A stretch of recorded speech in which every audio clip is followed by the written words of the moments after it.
यह एक जादुई प्रेम कहानी है जहाँ वास्तविकता और परियों की दुनिया का मिलन होता है। नील एक एकांतप्रिय चित्रकार था जो पहाड़ों के बीच एक छोटी सी कुटिया में रहता था। वह अक्सर प्रकृति के चित्र बनाता, लेकिन उसे हमेशा लगता था कि उसके चित्रों में कोई चमक गायब है। एक पूर्णिमा की रात जब नील झरने के किनारे बैठा स्केच बना रहा था, तभी उसे पानी में एक सुनहरी रोशनी थिरकती हुई दिखाई दी। वह कोई प्रतिबिंब नहीं था, बल्कि इनाया थी, नीले पंखों वाली एक सुंदर परी। इनाया का एक पंख फूलों की झाड़ी में फंस गया था।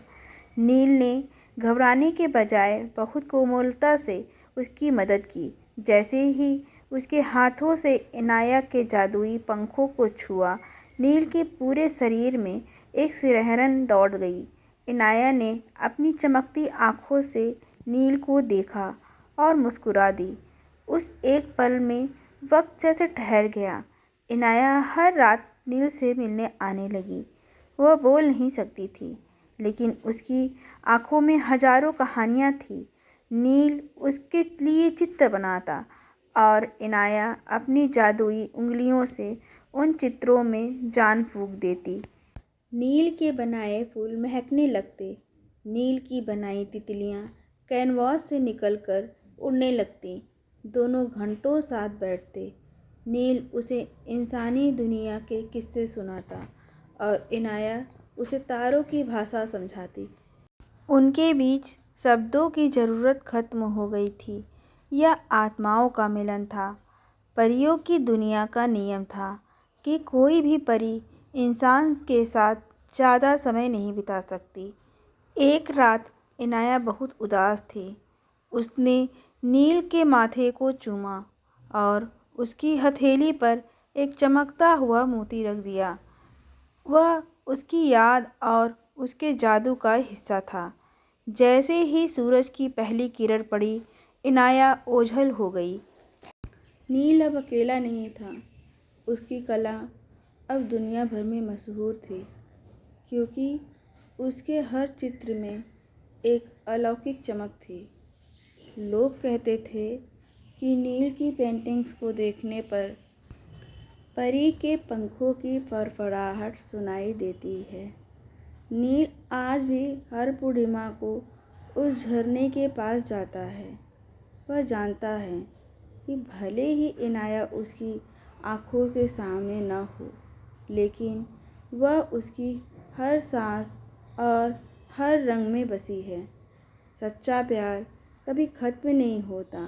वह बस एक जादुई एहसास बन जाता है, जहाँ नील केवल इंतज़ार नहीं करता, बल्कि अपने प्यार को पाने के लिए जादुई सीमाओं को चुनौती देता है।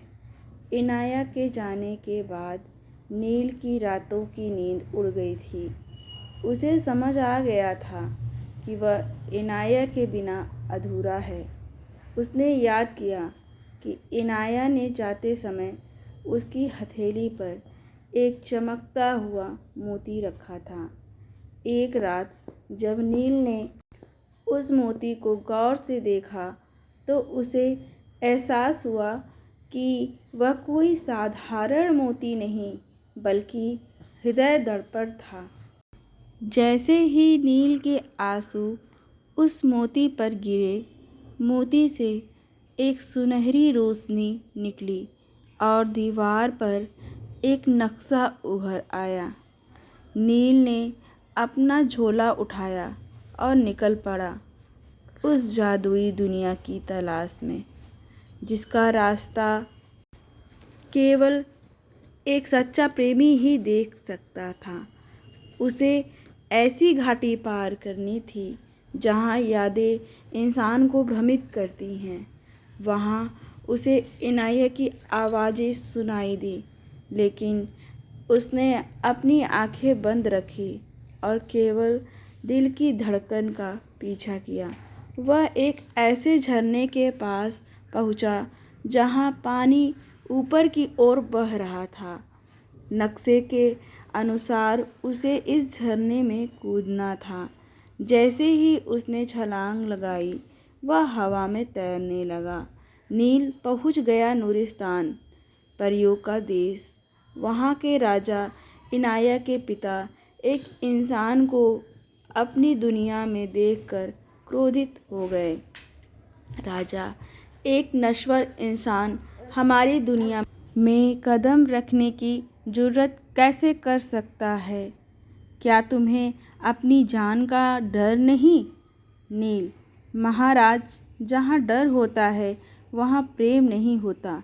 मैं यहाँ अपनी जान बचाने नहीं बल्कि अपनी रूह इनाया को वापस ले जाने या हमेशा के लिए यहीं रुकने आया हूँ। राजा ने एक शर्त रखी। नील को एक अंधेरे कमरे में रखी हजारों तितलियों में से अपनी इनाया को पहचानना था। सभी तितलियाँ एक जैसी चमक रही थी। नील ने अपने आंखें बंद की और अपना हाथ आगे बढ़ाया। तभी एक नन्ही सी तितली उसके हाथ पर आकर बैठ गई और धीरे से अपना रंग बदलकर नीले पंखों वाली परी बन गई। इनाया की आंखों में आंसू थे। उसने पहचान लिया था कि नील का प्यार उसे हर भीड़ में ढूंढ लेता है। राजा नील के साहस से प्रभावित हुए। उन्होंने नील को पूरी तरह से परी तो नहीं बनाया, लेकिन उसे सपनों का रक्षक घोषित कर दिया। अब नील और इनाया दोनों दुनियाओं के बीच के पुल बन गए।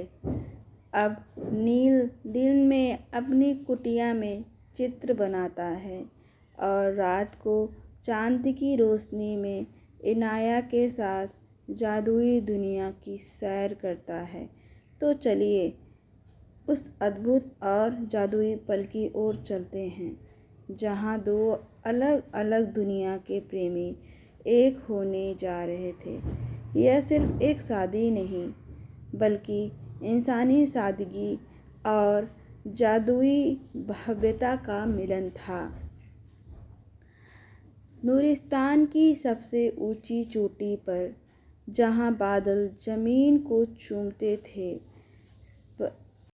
शादी की तैयारियां शुरू हुई।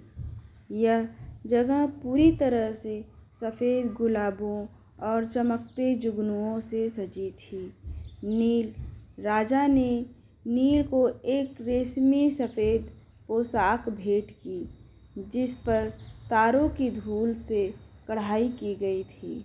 हालांकि नील में एक इंसान था, लेकिन उसके प्यार की चमक उसे किसी राजकुमार से कम नहीं दिखा रही थी।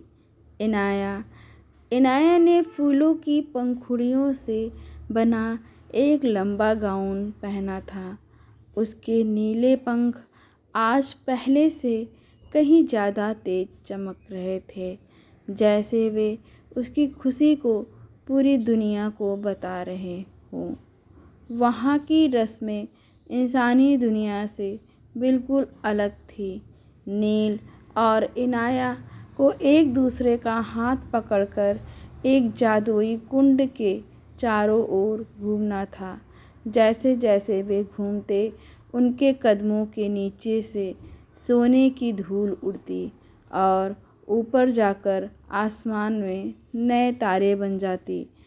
उन्होंने कोई अंगूठी नहीं बदली, बल्कि एक दूसरों की आँखों में देखते हुए अपने हाथ मिलाए।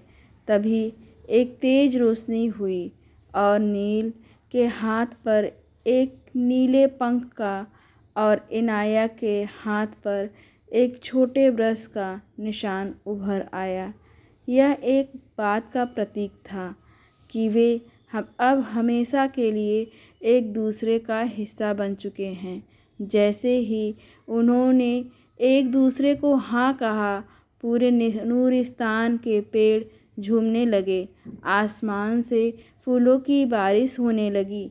लेकिन वे फूल ज़मीन पर गिरने के बजाय हवा में तैरते हुए संगीत पैदा कर रहे थे।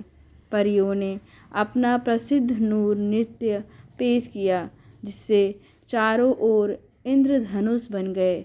राजा ने नील को एक विशेष शक्ति दी। उन्होंने कहा, नील, तुमने साबित किया कि प्यार सीमाओं को नहीं जानता। आज से तुम जब भी चाहो इस मोती के जरिए अपनी दुनिया से यहाँ आ सकोगे, और इनाया जब चाहे तुम्हारे पास धरती पर जा सकेगी। उस रात नील और इनाया ने चांद के ऊपर बैठकर पूरी दुनिया को देखा। नील ने इनाया के कानों में धीरे से कहा, शायद मेरे कैनवास पर जो चमक कम थी वो तुम ही थी। इनाया ने अपना सिर उसके कंधे पर रख दिया और उस रात सितारों ने पहले से कहीं ज़्यादा तेज चमक कर उनकी खुशी पर मुहर लगा दी। मोहब्बत का नूर। तुम परियों के देश की शहजादी, मैं मिट्टी का एक कलाकार प्रिय, पर रूह से रूह का तार जुड़ा जब हुआ पहली बार दीदार प्रिय। तुम्हारे नीले पंखों की वो सरसराहट मेरे सूने कैनवास की धड़कन बन गई। वो खामोश निगाहों की जादुई बातें मेरे जीवन का सबसे हंसी सावन बन गई। न सरहदें हमें रोक सकी, न दुनिया के रिवाज। इश्क ने ढूंढ ही लिया अपनी मंजिल का साज। सितारों की महफिल में जब हाथ मिलाया तुमने, इंसानी दुनिया में जन्नत का एहसास कराया तुमने। अब हर रंग में तुम हो, हर रोशनी में तुम हो। मेरे हाथों के जादू, मेरी हर पेंटिंग में तुम हो। ये प्रेम अमर है चांदनी की गवाही तक। मैं तुम्हारा नील हूँ, जिंदगी की आखिरी स्याही तक।